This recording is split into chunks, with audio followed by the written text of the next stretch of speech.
Praise the lord. ప్రభువైన యేసుక్రీస్తు నామమున మీ అందరికీ నా యొక్క వందనాలు. అందరూ బాగున్నారా? ప్రతి ఉదయం దేవుణ్ణి ఆశ్రయిస్తూ ఆయన మేలను పొందుకుంటూ ఆయన వాగ్దానాలను సొంతం చేసుకుంటూ మీ జీవితంలో అంతకంతకు వర్ధిల్లుతూ దేవునికి మహిమపూర్వకమైన జీవితాన్ని జీవిస్తున్నారని విశ్వసిస్తున్నాను. మరి ఈ ఉదయము మన జీవితాన్ని మార్చే దేవుని వాగ్దానాన్ని చదువుకుందాము. విలాప వాక్యములు 3వ అధ్యాయము 25వ వచనం. తన్ను ఆశ్రయించు వారి ఎడల యెహోవా దయాళుడు, తన్ను వెతుకు వారి ఎడల ఆయన దయచూపును. ఆమేన్. దేవుడి ఉదయకాల సమయంలో చాలా చక్కటి వాగ్దానాన్ని మనకు అందించి ఉన్నాడు. దేవుని వాక్యము విలాప వాక్యములు 3వ అధ్యాయము 25వ వచనంలో ఆయన మనకు సెలవిస్తున్నాడు.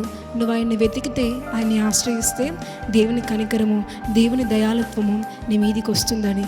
అవును, గొప్ప గొప్ప వారి దగ్గరికి వెళ్ళి వారిని వెతుక్కుంటూ వారితో మాట్లాడడానికి, వారిని ఆశ్రయించడానికి ఎన్నో రోజుల నుండి వెతికి వారి దగ్గరికి వెళ్ళి నీ విన్నపములని, నీ మనవుల్ని అడిగితే వారి దయ, వారి కనికరము నీ మీదికి రాలేక తుదుకు నిరాశ కలిగి నిరాదరుడివై మిగిలిపోయి ఉండొచ్చేమో.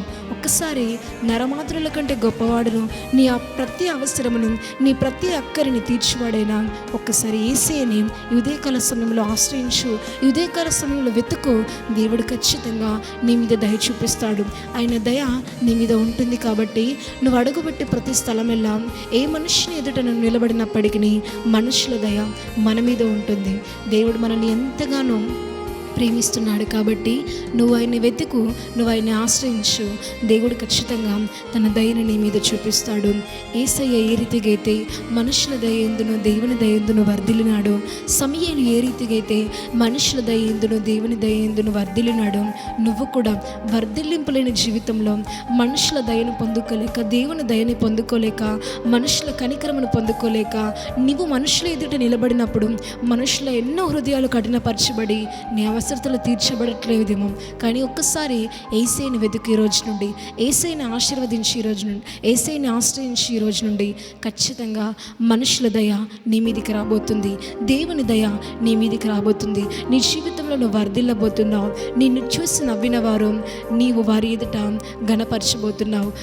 నీవెవరి ముందైతే అవమానపరచబడ్డావో నీ జీవితంలో ఒక వర్ధిల్లింపు లేక నువ్వు వారి ముందే ఘనపరచబడిపోతున్నావు. ఆమేన్. దేవుడి ఉదయకాల సమయంలో ఎంతో చక్కటి వాగ్దానాన్ని ఇచ్చాడు కనుక ఈ ఉదయకాల సమయంలో ఈ వాగ్దానాన్ని నమ్మి ఆయన్ని ఆశ్రయించడం, ఆయన్ని వెతకడం ప్రార్థనాపూర్వకంగా ఆరంభించు. దేవుని దయని, దేవుని కనికరమును నువ్వు పొందుకుందువుగాక. ఆమేన్. ప్రార్థన చేసుకుందాం. పరలోకమందున్న మా తండ్రి, నీకు మహిమ కలుగును గాక. మనుషుల కోసం వెతికినప్పటికీ ఎలాంటి ప్రతిఫలాన్ని మేము పొందుకోలేకపోయామయ్యా. ఒక్కసారి ఈ రోజు నుండి మిమ్మల్ని వెతికితే, మిమ్మల్ని ఆశ్రయిస్తే మాకు దొరుకుతావని, మా మీద నీ దయను చూపిస్తావని మాకు వాగ్దానం చేసిన దేవా, ఈరోజు నుండి మీకోసం వెతుకుటకు మాకు సహాయం చేయండి. మహిమ, ఘనత, ప్రభావం చెల్లించుకుంటాం. నమ్మిన ప్రతి జీవితంలో ఈ వాగ్దానం నెరవేర్చమని ప్రభు యేసుక్రీస్తు నామములో అడిగి వేడుకుంటున్నాం తండ్రి.